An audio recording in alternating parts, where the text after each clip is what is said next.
தெரிஞ்ச அம்மா தான் நடு ரோட்டில் உட்கார்ந்துருந்த அம்மா, நல்லா இருந்த அம்மா.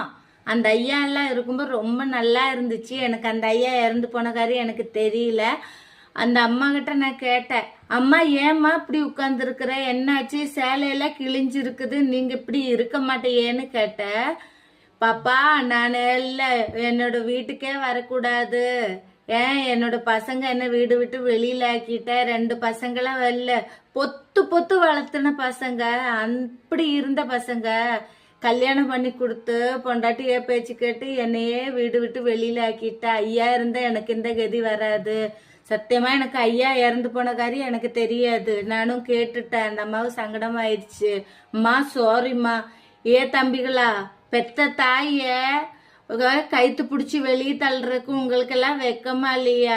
இந்த கடவுள் உங்கள்கிட்ட இருக்குதுன்னு நீங்க புரிஞ்சுக்கோங்க.